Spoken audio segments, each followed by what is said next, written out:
Sometimes the world doesn't break from a loud bang. It breaks with a quiet decision in a meeting room thousands of miles away. Today, that quiet decision just roared across oceans. This is not just about economics. This is about dignity, power, and the unseen strings that tie nations together. When one nation raises its hand in defiance, it's never only about numbers on paper. It's about the lives, the livelihoods, and the legacy of its people. A tariff is never just a tariff. You can call it a percentage, a policy, a line on an economic report, but at its core, it's a statement. It's a declaration to the world that says, we know our worth, and we will not let anyone dictate it for us. And when that tariff is 50%, that's not just a nudge in the ribs. That's a full, standing in the center of the room announcement. Because you see, a number on paper might look cold.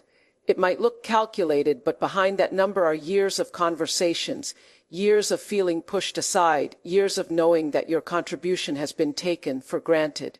A tariff at this level is not simply about balancing trade. It's about balancing dignity. It's about saying, we will not be undervalued. It's easy for outsiders to think of tariffs as a chess move in some economic game. But this is not chess. This is life. This is the farmer who grows the raw materials, the factory worker who shapes them, the scientist who develops the formula, the truck driver who delivers it, the family whose dinner depends on that paycheck. Every tariff touches lives you will never see. When a nation raises its tariffs, it's not just playing with numbers, it's testing relationships.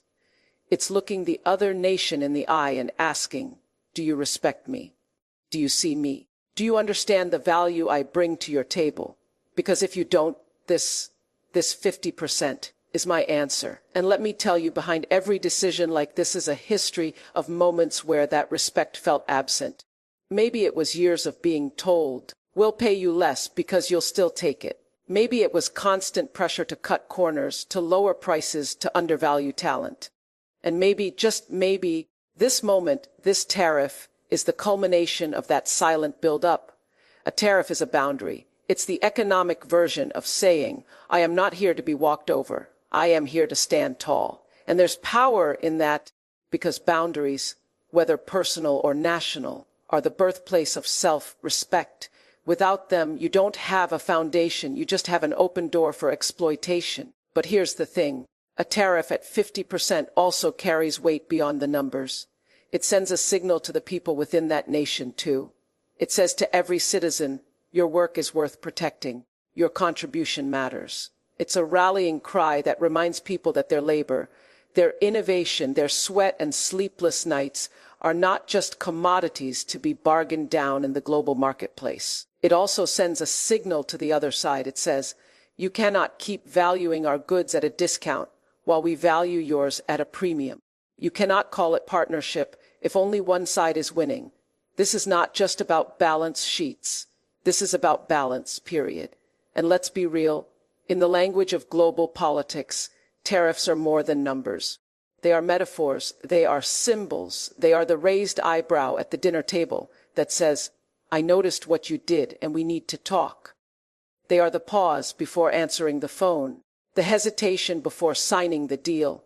They are the unspoken understanding that relationships, whether personal or political, survive on fairness and fall apart when one side feels cheated. So when you hear 50% tariff, don't just hear the math. Hear the message. Hear the centuries of trade where one side was told, you need us more than we need you. Hear the shift in tone that says, we're not playing by your rules anymore. Hear the rising voice of a nation reclaiming its place at the table, not as a guest, not as a servant, but as an equal. Because a tariff is never just a tariff. Medicine is not just a product, it's a promise. It's a promise whispered in the heart of a mother sitting beside her child's hospital bed. It's a promise felt in the quiet relief of a father who finally hears the doctor say, there's hope.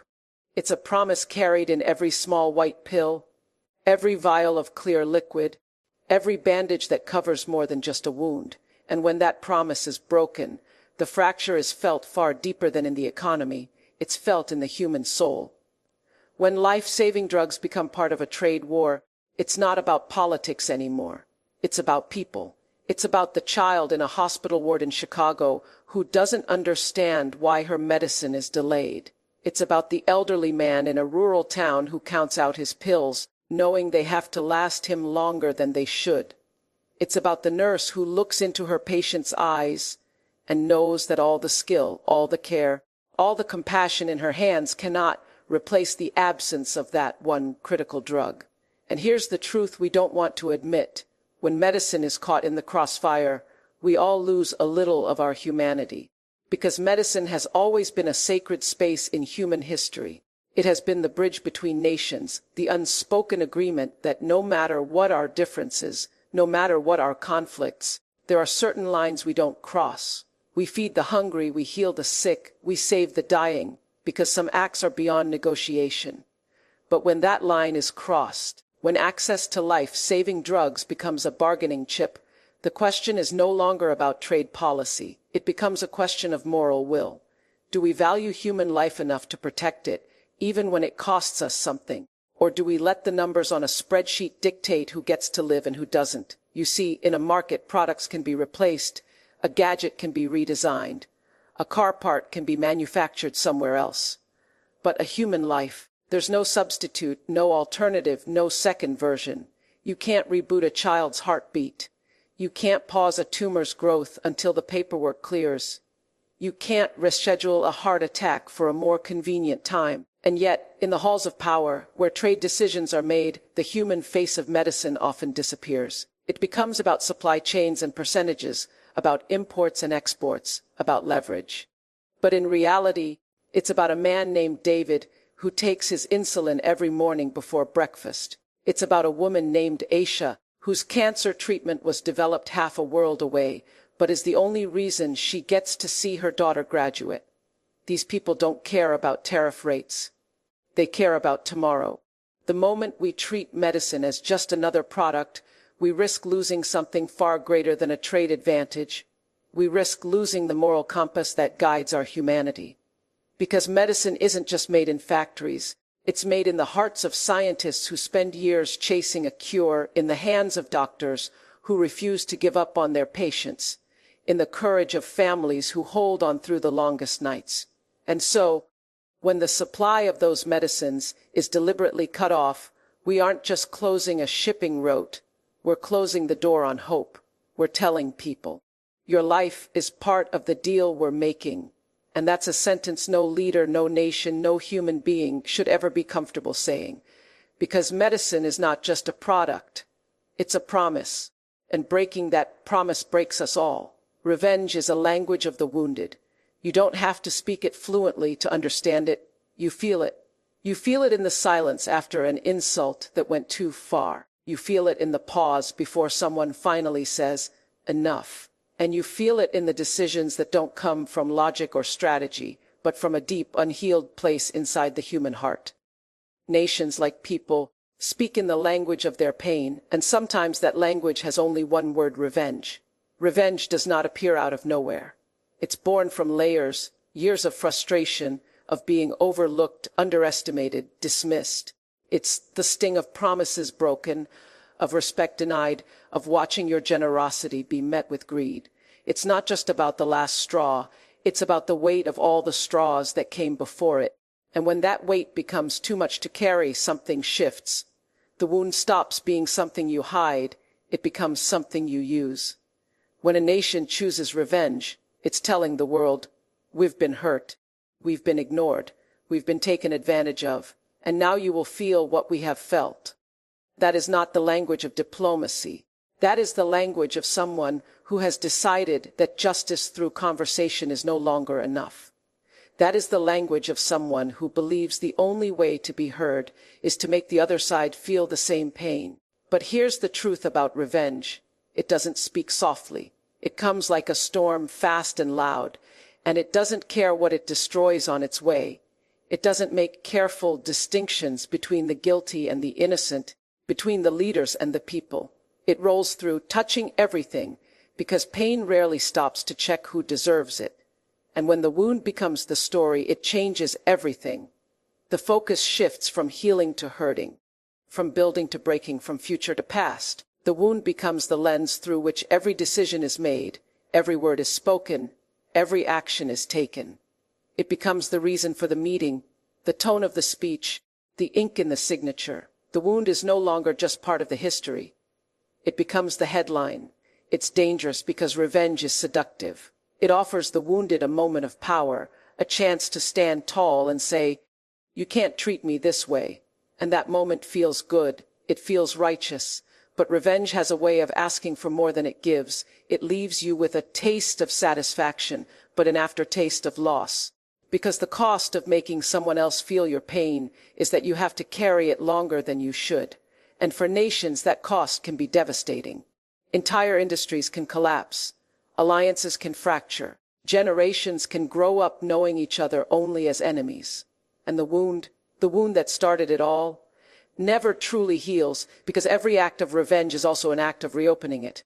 But in that moment, when the pain is raw and the pride is wounded, revenge can feel like the only language worth speaking. It can feel like the only way to translate the depth of the hurt, the only way to force the world to notice. And so, leaders speak it, nations act it out, borders feel it, markets reflect it, and people, ordinary people, live with the consequences of a language they never chose to speak, because when pain becomes the language, revenge becomes the voice. And once that voice takes over, the wound no longer sits quietly in the background. The wound becomes the story. Every decision creates ripples across oceans. What happens in Delhi does not stay in Delhi. It doesn't end at the borders marked on a map. It doesn't stop at the customs checkpoint. A single choice made in a conference room, in the glow of a polished desk under bright lights, can travel farther than the person who made it will ever see.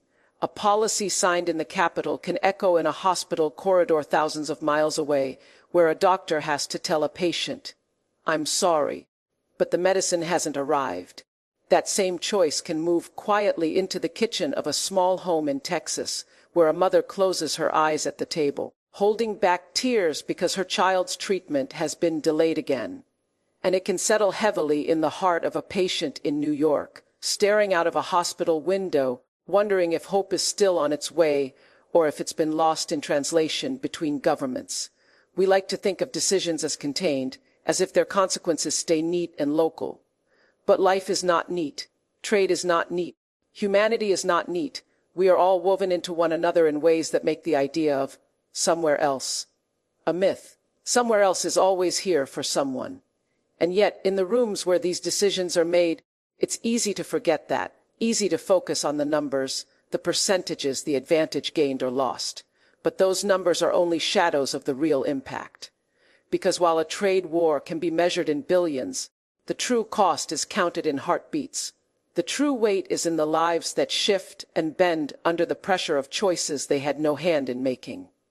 The ripples don't ask permission before they move. They don't check your passport before they touch your life.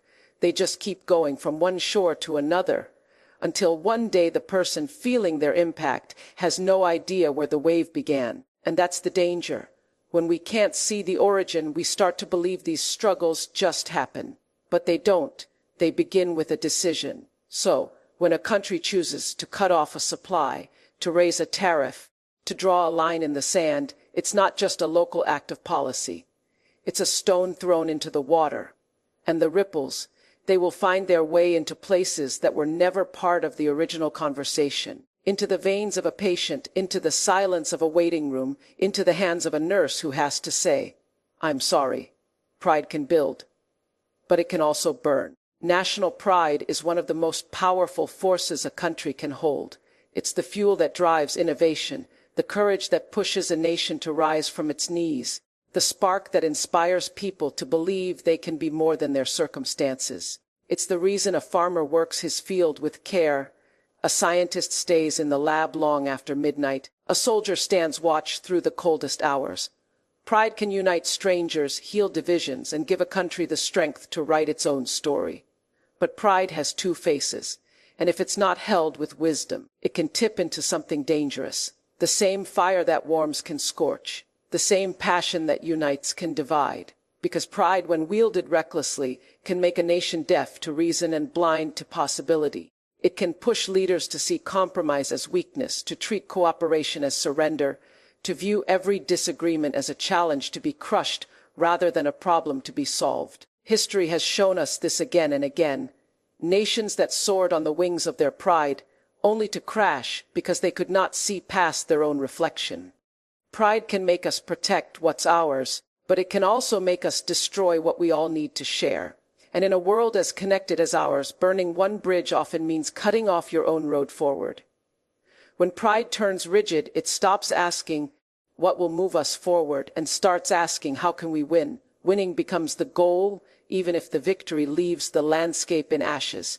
And the danger is, in that moment, a country might feel powerful, even righteous, without realizing the cost, the lost alliances, the broken trade routes, the trust that will take decades to rebuild. True pride is not about proving you're better than others.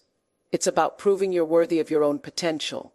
It's not about slamming doors, but about standing tall in open rooms.